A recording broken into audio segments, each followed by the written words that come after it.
शक्ति न्यूज़ और मैं हूँ आपके साथ राजेश दिवाकर। तो बात करेंगे हम आज शिक्षा की। और आज मैं एक विद्यालय में आया हूँ जो कि विद्यालय का नाम है विद्यालय खरिकापुल। ये बनीगोडर ब्लॉक क्षेत्र में पड़ता है। मैं आपको बताऊँ यहाँ की शिक्षा व्यवस्था क्या है और यहाँ के जो विद्यालय है विद्यालय की क्या व्यवस्था है। आइए हम दिखाते हैं आपको विजुअल के माध्यम से। पहले तो देखिए आप बच्चे किस तरीके से यहाँ पे ग्रुप में बैठ के पढ़ाई कर रहे हैं। और यहाँ की कोई विशेष सुंदरता नहीं है, फिर भी जो है कि कुछ ऐसी सुंदरता यहाँ पर है जो प्रकृति की देन है। जो फूलों से लगी हुई सुंदरता घर विद्यालय के सामने जो झलक रही है आप देख सकते हैं। तो मैं सबसे पहले यहाँ से कुछ जो बच्चे हैं उनसे पूछूंगा कि यहाँ पे किस तरीके से पढ़ाई होती है और किस तरीके से यहाँ के जो अध्यापक हैं उनका कैसा बर्ताव रहता है बच्चों के बीच में और कैसे उनको पढ़ाने का काम करते हैं।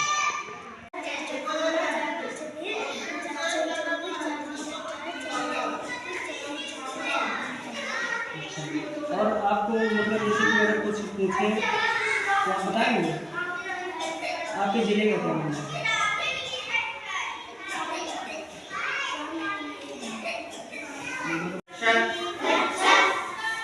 एकस्मिन् माने एक बार, एकस्मिन् माने एक बार, गणे माने वन में, एका माने एक, एका माने कच्छ में जब मैं आया तो यहाँ पर जो बच्चा था कक्षा 2 में, तो उससे हमने बात की। बहुत अच्छा लगा मिलके, क्योंकि इतनी छोटी उम्र में इतना ज़्यादा कुछ ज्ञान होना बहुत अच्छी बात है। तो मैं चलिए दूसरे भी कक्षा में जाने की कोशिश करूँगा, वहाँ पर देखूँगा क्या व्यवस्था है यहाँ पर। जैसे यहाँ पर बैठ जाओ। तो सबसे पहले तो यहाँ का अध्यापक जी पढ़ाते हुए मिले हैं। बहुत ही खुशी की बात है, क्योंकि सरकारी विद्यालय में अध्यापक जो मिलते हैं ना तो पढ़ाते कम है, उनसे ज़्यादा मिलते हैं। सबसे अच्छी बात है सर, बहुत धन्यवाद का पढ़ाते हुए मिले हैं। बच्चों ये बताओ कैसी पढ़ाई होती है यहाँ पे? आपके सर आपको मानते तो नहीं है?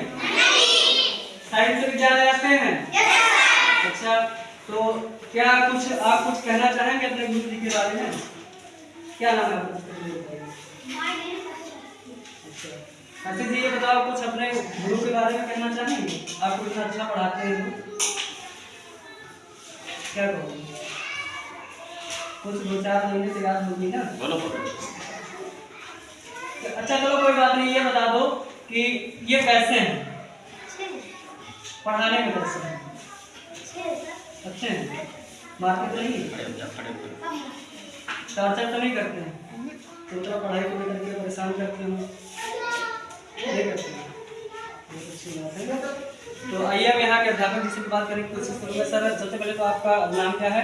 मैं पंकज शर्मा, सहायक अध्यापक प्राथमिक विद्यालय खरिकापुल। सर ये बताइए, आपके जो विद्यालय में हैं जो बच्चे हैं, तो मैंने इनकी बच्चों के मुँह से चर्चाएँ काफ़ी पहले सुनी थी। तो अभी हमको समय मिल गया तो हमने सोचा चल के एक बार विद्यालय का भ्रमण हम खुद करके आते हैं, देखते हैं वहाँ की हकीकत, ज़मीनी हकीकत क्या है। तो कुछ लोग ये कहते हैं कि कुछ अध्यापक सही नहीं होते, कुछ लोग बच्चों के मुँह से तारीफ जो सुनने को मिलती है किसी अध्यापक के बारे में तो बहुत अच्छा लगता है। तो सर ये बताइए कि आपके यहाँ की जो व्यवस्था है वो इसके बारे में आप क्या कहेंगे?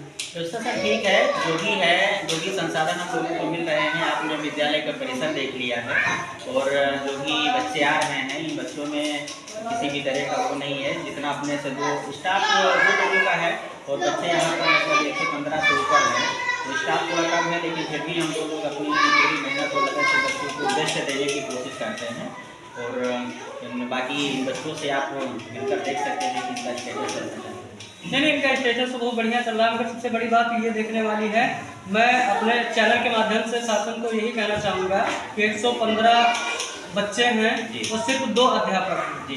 इनको मैनेज कर पाना बहुत ही बड़ी बात और बहुत ही मुश्किल है, क्योंकि ये 2 अध्यापक 115 बच्चों को मैनेज कैसे करते हैं? सर आप लोग तो बच्चे तो परेशान कर लेते होंगे, इतने बच्चे हैं। नहीं सर, परेशानी वाली कोई बात नहीं है। बच्चे हैं तो उनके साथ में जो है अगर थोड़ा सिस्टमेटिक ढंग से हम लोग संयुक्त कक्षाएँ चलाते हैं। जैसे 2 कक्षाओं को मिलाकर हम देख लेते हैं और 2-3 कक्षाओं को मिलाकर सर देख लेते हैं, तो दोनों लोगों के सहयोग से मैनेज हो जाता है। लेकिन अगर स्टाफ में थोड़ा बढ़ोतरी हो जाए तो हम लोग और भी अच्छा रिजल्ट देने का प्रयास करें। तो बिल्कुल, जैसे कि 2 लोग 115 बच्चों को संभाल रहे हैं, अगर एक स्टाफ या 2 बढ़ जाएंगे तो बच्चे भी बढ़ जाएंगे और उसमें पढ़ाई भी बेहतर तरीके से। कक्षाएँ 5 चलती हैं और इन कक्षाओं को अलग अलग कमरों में बिठाना है, अलग अलग इनका सिलेबस होता है। तो इनके सिलेबस के हिसाब से अगर एक कक्षा के लिए टीचर हो जाए तो अच्छी बात है। तो उस हिसाब से थोड़ा मैनेज करना पड़ता है, जिससे थोड़ा इनका सिलेबस वगैरह जो हम लोग थोड़ा शायद पूरा करने में पिछड़ रहे होते हैं, लेकिन अगर स्टाफ को थोड़ा मिल जाए तो फिर बेहतर सब कुछ मैनेज हो जाए। हाँ, उनसे आपकी भी राहत मिल जाएगी, बच्चों की शिक्षा का भी वो भी बढ़िया मिलेगी। तो बहुत बहुत धन्यवाद आपका, आपसे बात करके बहुत अच्छा लगा। तो आइए और जो अध्यापक हैं उनसे भी बात करने की कोशिश करूँगा। तो जैसा कि इस विद्यालय के प्रधानाध्यापक जी हैं, मैं उनके पास पहुँच चुका हूँ। इन्हीं बच्चों को पढ़ाते हैं, मेरे हाथ में 4-5 दिन के लगे अभी ब्लैक बोर्ड पर लिखाई पढ़ा रहे थे बच्चों को। तो सर बहुत बहुत स्वागत है आपका हमारे यूट्यूब चैनल से। जी स्वागत है आपका। सर ये बताइए, आप के विद्यालय में कुल बच्चों की संख्या 115 और अध्यापक सिर्फ 2 हैं। सर कैसे मैनेज करते हैं आप ये? देखिए हमारे यहाँ इतनी संख्या काफ़ी रहती है, तो कुछ अतिरिक्त कक्षा कक्ष हैं, तो वहाँ पर जो है मौसम भी कुछ ठंडी का है, तो कुछ बच्चे बाहर भी पढ़ रहे हैं उधर देखिए। तो यहाँ पर भी हम बैठाले हुए हैं, तो अंदर भी हैं। तो उनको जो है हम पहले एक क्लास को पढ़ाते हैं, थोड़ा सा अगली जो क्लास होती है उसमें जो मॉनिटरिंग की व्यवस्था जो हमने की रखी हुई है, तो उनमें से मॉनिटर जो भी होता है उसको हम बता देते हैं, वो अपना पढ़ाता है। उसके बाद हम जो क्लास में होते हैं उसमें पढ़ाने के बाद फिर अगली क्लास को अटेंड करते हैं। यही रूटीन हमारा है और क्लास मैपिंग की व्यवस्था है। तो जो है हम और हमारे सहपाठी जो हैं तो वो भी उसी के अकॉर्डिंग, और जो संदर्शिका दी गई हैं और सरकार के निर्देशानुसार जो भी किताबें हमको मिली हैं और सरकार के अनुसार जो बच्चों को मिली हैं उसी के अनुसार हम पढ़ाई कर रहे हैं। नहीं, 115 बच्चों को मैनेज करना मतलब नहीं, तो अध्यापकों के बीच में तो मुश्किल का काम वो है तो ना? मुश्किल का काम है ही। हम तो चाहते हैं कि अगर कुछ टीचर आ रहे हैं, आ जाएंगे तो हमारे लिए भी बेहतर है और बच्चों के लिए तो बहुत ही बेहतर रहेगा, क्योंकि हम मैनेज करना तो थोड़ा सा कठिन तो है, लेकिन दौड़ बहुत ज़्यादा रहती है। मान लीजिए कि हम एक क्लास को अटेंड करते हैं तो दूसरी क्लास को वहाँ जाना रहता है, तो आप समझ सकते हैं कि आवश्यकता तो है ही। जैसे कि भरपूर शिक्षा जैसे मिलनी चाहिए बच्चों को, उस तरीके से 2 अध्यापकों के बीच में कम पड़ जाती है। नहीं, वो तो सही है, क्योंकि जो है पता चलता है कि हमें एक क्लास की जो है वहाँ पर बता करके आए, उसके बाद अगली क्लास को जाना है। तो बच्चे तो बच्चे हैं, बच्चे इतने समझदार तो हैं नहीं। प्राइमरी के बच्चे समझ सकते हैं ना कि छोटे बच्चे हैं, तुरंत जो है हवा में या इस तरह से, लेकिन फिर भी किसी न किसी तरह से लेकिन फिर भी जो है किसी न तरीके से मैनेज किया जाता है। तो आपने जो है कि अपने उच्च अधिकारियों को मतलब नहीं बताया होगा, लिखित में दिया होगा कि अध्यापक बढ़ाने के लिए नहीं, इसकी मांग भी हमने की है साहब के माध्यम से, और पूरा आला अधिकारी जो भी है हमारे सभी जानते हैं कि आवश्यकता है।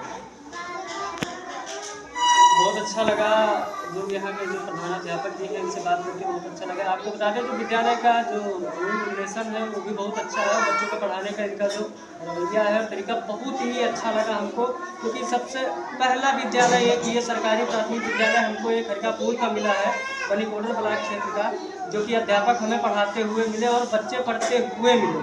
कोई शिकायत कोई किसी प्रकार की नहीं इस विद्यालय में मिली है। मैं अदरवाइज स्कूलों में जाता हूँ तो वहाँ देखने को ये मिलता है कि अध्यापक 10 बजे आते हैं, कोई 11 बजे आता है, बच्चे कहाँ घूम रहे हैं क्या कर रहे हैं उनसे कोई परवाह नहीं।